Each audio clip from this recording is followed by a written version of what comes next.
बात कर लेते हैं, फिर आप बात करना। बोलो। राधा कृष्ण दासी रूबी गुरुदेव के श्री चरणों में कोटि कोटि प्रणाम करती है। जी गुरुदेव, मेरा पूरा परिवार 10 सालों से आपकी कथा सुनता है, लेकिन कन्हैया ने 2025 में मुझे बुलाया और मेरे परिवार को भी।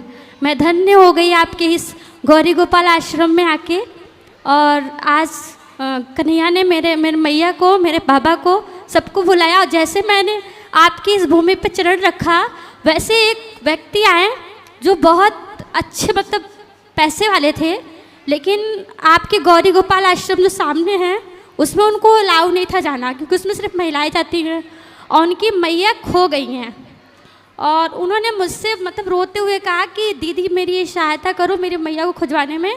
गुरुजी से कहना कि ये पोस्टर अपने यहाँ मतलब माइक में कह के बोल दें, मिल जाएंगी तो जरूर सूचना दे दिया जाएगा। और बोली गौरी गोपाल आश्रम में जूम कर लो भैया, दिखा दो मैया गुम हो गई हैं तो चलो ठीक है। और गुरुजी तो बताएंगे। मेरा प्रश्न है जी कि गुरुदेव, क्या हर कन्या को विवाह करना आवश्यक है? आपका मन नहीं है? जी नहीं। क्यों? गुरुदेव, मेरे माता पिता कहना है कि मैं समाज को देख के मुझे विवाह करना जरूरी है। मतलब उन्हें लगता है कि समाज को देखते हुए तुम्हारा विवाह करना जरूरी, नहीं तो समाज जीने नहीं देगा। लेकिन मेरा उद्देश्य है कि मैं विवाह ना करूं, मैं आपके जैसे सेवा करूं। तो अभी मैं एक शिक्षक हूं, प्राइवेट इंग्लिश मीडियम स्कूल में पढ़ाती हूं और मैंने बीएड क्वालिफाइड किया है। अभी मेरी प्रिपेयरिंग चल रही है और मैं 30 से 40 बच्चों को कोचिंग भी पढ़ाती हूँ। लेकिन आपके आश्रम में आने के पश्चात मुझे ऐसा प्रतीत हुआ कि अब मुझे कोचिंग फ्री कर देना चाहिए, क्योंकि मेरे पास जो ज्ञान है और मैं उसी से सेवा पहले स्टार्ट करूं। सही है। तो कोचिंग पढ़ाया करो, बच्चों को थोड़ा निःशुल्क पढ़ाया करो। जी गुरुदेव, तो इसके लिए मुझे अपने कोचिंग में शास्त्र अध्ययन भी रखना है। तो इसके लिए मुझे आपकी बहुत ज़्यादा ज़रूरत है। मुझे ज्ञान देने वाला कोई नहीं है। कौन सा ज्ञान चाहिए बताओ? मुझे अपने बच्चों को कैसे गाइड करूं? जैसे अभी आपने आज की कथा में बताया कि सीबीएसई बोर्ड के बच्चे तो हैं, पढ़ते तो हैं, लेकिन संस्कार नहीं है। तो उनके अंदर संस्कार कैसे डालूं? शास्त्र अध्ययन का ज्ञान कैसे दूं? क्योंकि हमारे गुरु तो आप हैं और हम आपसे 10 सालों के बाद आपकी कथा सुने, 10 साल लगातार, तो जाके आज मिले। कन्हैया ने मुझे बुलाया तो आज मैं 7 से 8 दिन हो गया मुझे आए। मैंने हर जगह दर्शन किया, लेकिन जो चीज़ मैंने आपके यहाँ आके देखा, माँ की सेवा, भोजन जो आपके यहाँ चलता है, वो सब देख के मुझे ऐसा लगा कि सच में मैं जो अपनी मैया से कहती हूँ मुझे करना चाहिए। तो आप मेरी मैया को, मेरे बाबा को समझाइए कि विवाह ही सब कुछ नहीं होता। मैं अपने पैरों पे खड़ा रह के समाज की सेवा कर सकती हूँ। बिल्कुल कर सकते हैं, सही है। तो गुरुदेव, मुझे विवाह करना चाहिए, माँ बाबा की बात माननी चाहिए या कितनी बहन हो आप? 3 बहन हो। और मेरे भ्राता 2 हैं। देखो, आपका विचार अच्छा है कि समाज सेवा करना चाहिए, लेकिन आपको आपके मन पर भरोसा है? यस जी गुरुजी। सुनो, मन आज तो चलो ठीक है, कल को मन यदि भटका तो यदि आप अपने मन को सदा कंट्रोल कर सकें, अपने मन पर आप हावी हो सकें, तो फिर ठीक है, आप समाज की सेवा करिए।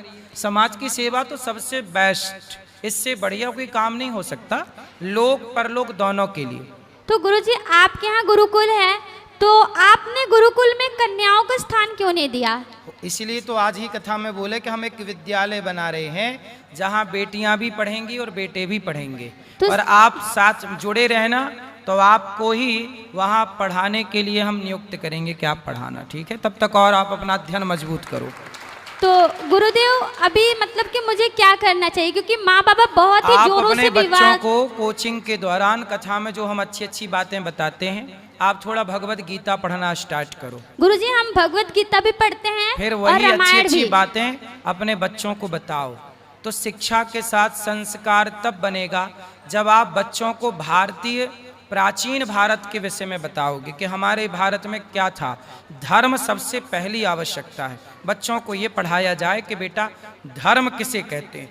यदि 2 चीज़ें पढ़ाई गई कि धर्म किसे कहते हैं और अधर्म किसे कहते हैं, आज बच्चों को पूछा जाए, यहाँ बैठे लोगों से पूछा जाए कि बताओ धर्म किसे कहते हैं और अधर्म किसे कहते हैं, बहुत सारे लोगों को पता ही नहीं कि धर्म क्या है और अधर्म क्या है।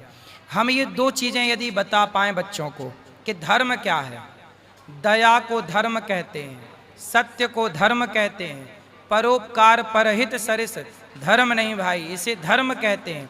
धर्म की बहुत गूढ़ गूढ़ बातें हैं।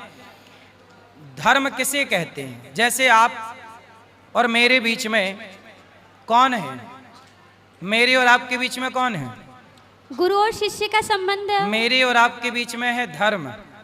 धर्म ही तो कहता है कि आप मेरे शिष्य हैं और मैं आपका गुरु हूँ। वरना यदि लड़की को देख करके कोई लड़का गलत दृष्टि रखे या लड़की गलत दृष्टि रखे तो गलत दृष्टि भी तो रखी जा सकती है। पर मैं कहता हूँ कि आप मेरी बहन हो, तो मैं कहता हूँ मैं आपको देख रहा हूँ तो बहन की दृष्टि से। ये कौन करवा रहा है मेरे से ये काम? मेरे भीतर का धर्म।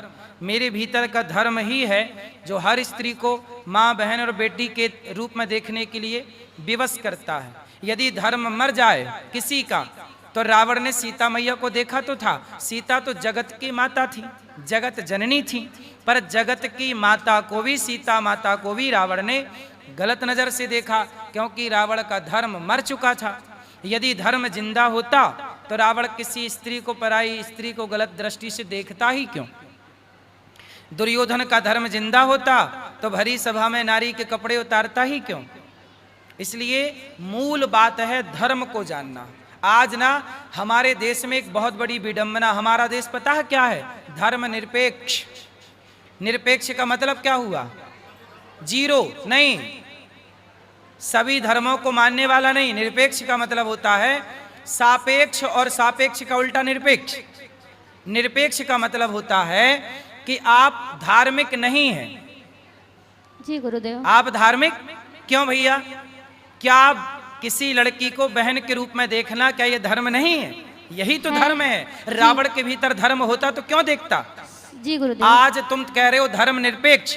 धर्म निरपेक्ष बन गया तभी तो बलात्कार हो रहे हैं। धर्म सापेक्ष होता तो बलात्कार क्यों होता? लोगों को पता होता कि बेटा किसी लड़की को देखना गलत है। अब धर्म का पाठ है ही नहीं। धर्म निरपेक्ष निरपेक्ष चिल्ला रहे हैं लोग। धर्म जब है ही नहीं तो धर्म का आचरण करेगा कौन? फिर बेटा अपने बाप के साथ धर्म नहीं कर रहा है, फिर बेटा अपने माँ बाप के साथ धर्म नहीं कर रहा है, पत्नी अपने पति के साथ धर्म नहीं कर रही है, पति अपने पत्नी के टुकड़े करके कुकर में पका रहा है, पत्नियां पति को मार मार के ड्रम में पैक कर रही हैं। क्यों? क्योंकि धर्म नहीं है। अब और लिख लो धर्म निरपेक्ष। धर्म निरपेक्ष ये देश कभी धर्म निरपेक्ष, तुम्हारे पूर्वज देख रहे होंगे तो रो रहे होंगे कि राम राम, जिस देश में राम हुए, जिस देश में कृष्ण हुए, काय के लिए आए? धर्म संस्थापनार्थाय संभवामि युगे युगे। जिस देश में राम कृष्ण धर्म की स्थापना करने प्रकट हुए, आज वो देश कह रहा कि हम धर्म निरपेक्ष हैं। धर्म निरपेक्ष का मतलब है धर्म से शून्य हो जाना, धर्म को भूल जाना। पर्याय समझो ना आप, उल्टा दिन का उल्टा रात। धर्म सापेक्ष। धर्म सापेक्ष का मतलब है धर्मयुक्त। अब जैसे धर्मयुक्त मैं, आप धर्मयुक्त हैं, और धर्मयुक्त का उल्टा क्या हुआ? धर्म निरपेक्ष। उल्टा मतलब धर्म है और धर्म नहीं है। दिन का उल्टा रात, ऐसे सापेक्ष का उल्टा निरपेक्ष, सापेक्ष का उल्टा निरपेक्ष। हाँ, अब इतनी सी बात लोगों को समझ में नहीं आई कि धर्म निरपेक्ष शब्द जोड़ करके कितनी बड़ी हानि कर दी इस देश में। क्यों नहीं है भैया धर्म निरपेक्ष? हम क्यों लिखें? हम तो धर्म सापेक्ष हैं, हमारे अंदर धर्म है, इसलिए ना माताओं की सेवा कर रहे हैं। धर्म निरपेक्ष होते तो कोई किसकी माँ की सेवा क्यों करता? जी गुरुदेव। सोचिए, हमारे देश में इतने पढ़े लिखे लोग हैं लेकिन ऐसी मूर्खतापूर्ण बातें कर रहे हैं, निरपेक्ष शब्द का प्रयोग कर रहे हैं, बोले धर्म निरपेक्ष है। अरे जो लोग कहते हैं ना सभी धर्म, नहीं, निरपेक्ष शब्द का गूगल में जाके अर्थ करिए। निरपेक्ष शब्द के आप अर्थ ढूंढिए क्या है। निरपेक्ष का मतलब क्या होता है? मतलब कुछ भी चल रहा है। किंतु गुरुदेव पुस्तकों में बताया जाता है धर्म निरपेक्ष का मतलब कि हमारे यहाँ किसी धर्मों को नहीं देखा जाता, सबको एक समान देखा जाता है। एक समान तो ठीक है, फिर जिस दृष्टि से पत्नी को देखते हो उसी दृष्टि से एक समान माँ को देख लो। जी ये तो कहो न गधों से कि भाई यदि एक समान ही देखना है तो पत्नी माँ में एक समान दृष्टि हो सकती है?